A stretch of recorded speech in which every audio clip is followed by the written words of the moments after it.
What is up, guys? James here from the Light of Riga YouTube channel, and today I want to talk to you about crystal skulls.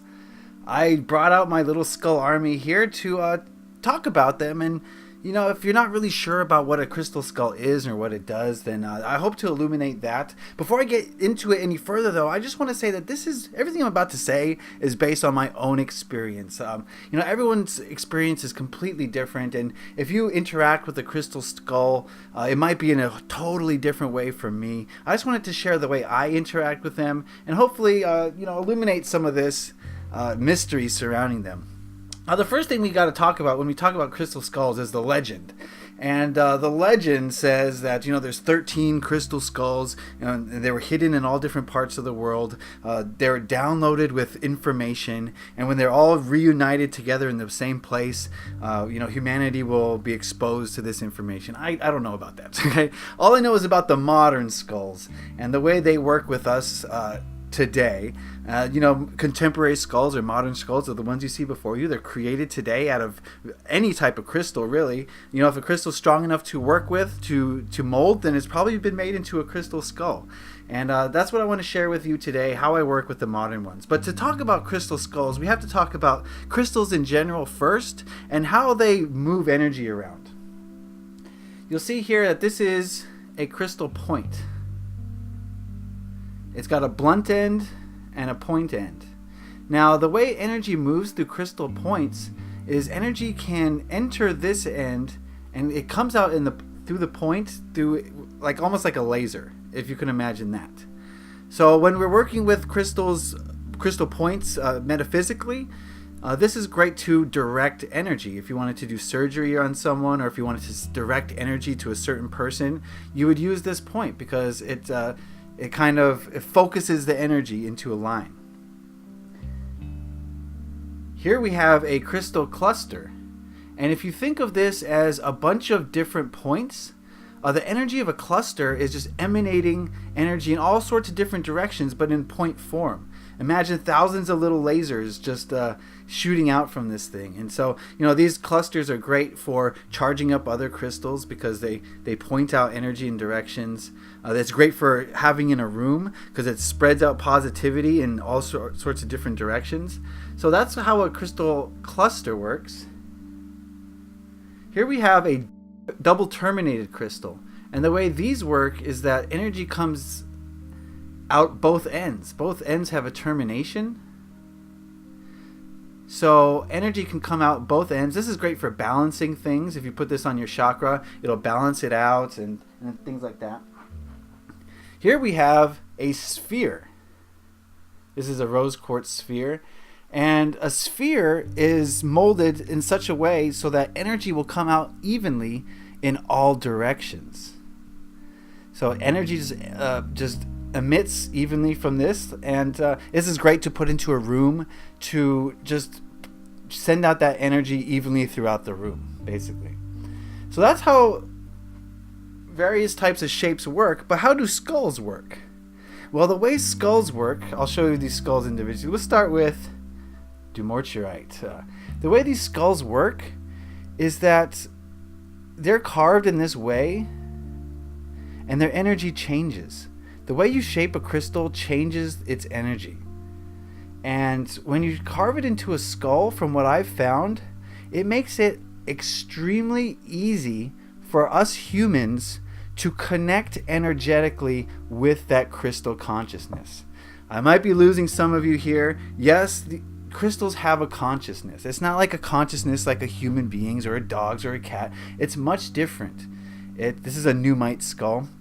This is a consciousness that's been around for millions, in some cases billions of years. And these crystals are just emitting a frequency, emitting a consciousness constantly. And when we shape them into a skull, it becomes a lot easier. This is lapis lazuli. These are the smaller pocket 2-inch skulls that are easier to carry around with you. When we shape it into a skull, it becomes easier for us to connect with that consciousness. It becomes easier for us to communicate with the crystal. This is a labradorite kind of necklace that I like to wear sometimes. And when we shape it into a skull, we're making it much easier for us to communicate with the consciousness of the crystal and learn what it has to tell us. This is done usually through meditation. That's the way I do it, is through meditation.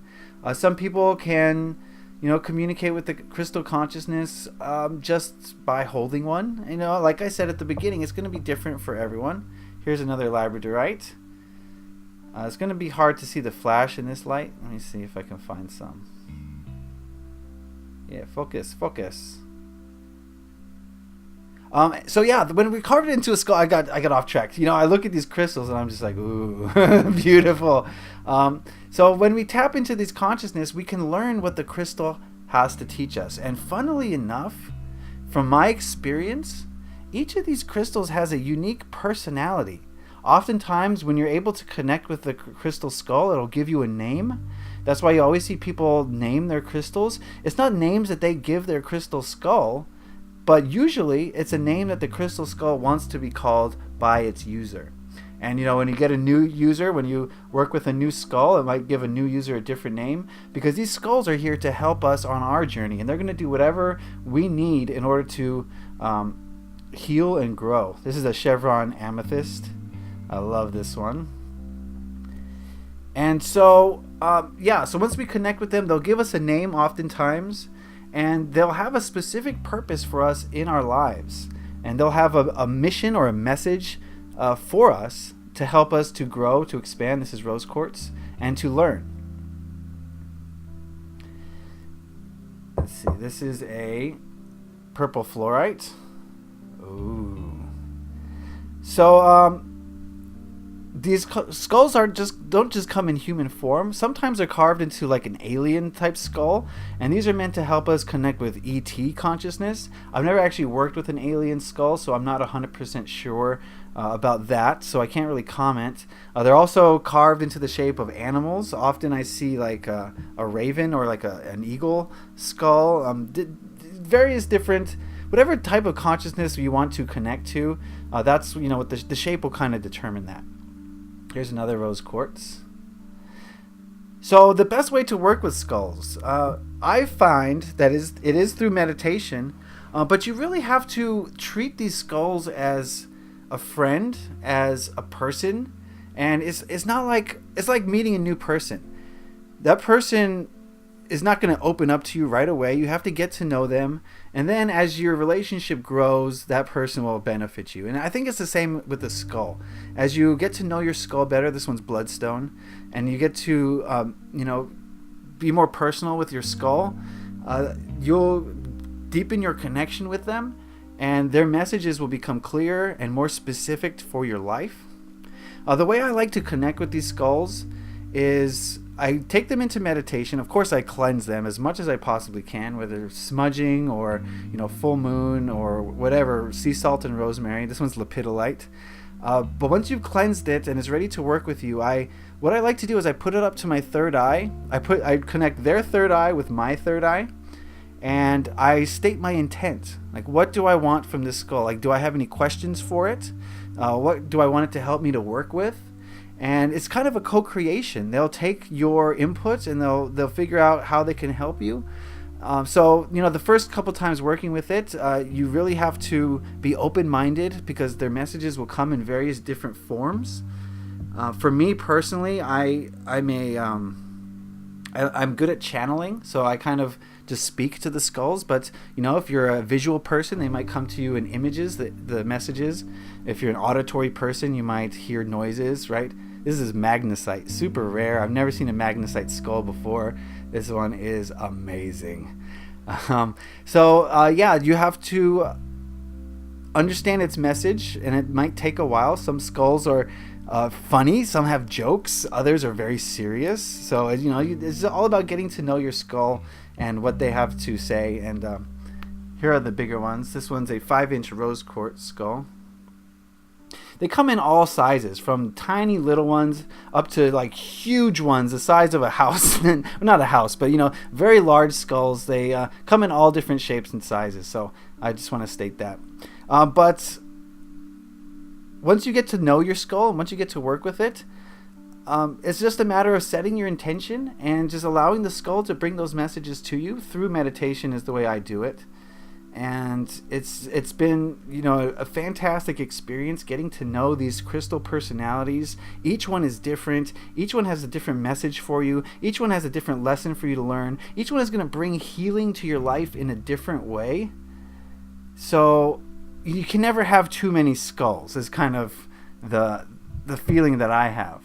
And another thing that people say, and I find it to be true, is, once you set your intention into a skull, it kind of emits that vibration, and when you put other skulls next to it, it kind of helps those skulls to work with you. Let's say you have a skull that you've worked with for a long time, and you get a couple of new ones. If you put those new ones very near your old skull is going to kind of program and inform those new ones how to work with you better. So it's, these are great for grids. Absolutely great. If you can grid out using skulls, they're going to work very intensely to bring healing and whatever you want to you. This one's a green adventuring. So the possibilities with crystal skulls I find to be pretty limitless, right?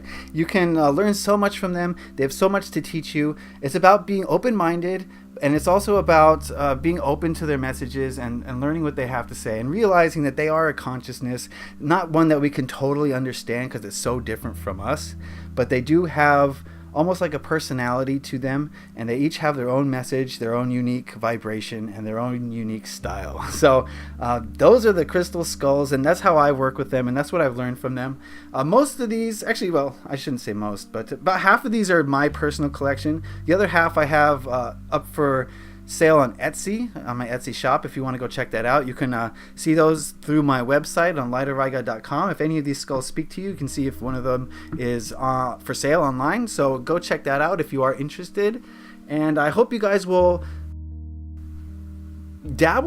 give crystal skulls a chance. I know you will find them to be expansive, beneficial, healthy, and fun, really. So that is my experience with crystal skulls. I hope you guys got something out of that. Be sure to leave a like if you did, and put any comments in the comment section if you've worked with crystal skulls before. How do you work with them? What have they taught you? How have they improved your life? I'd love to hear what you guys have to say about the crystal skulls. And of course, if you haven't subscribed already, hit that subscribe button to stay up to date, okay?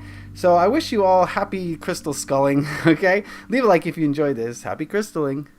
Peace.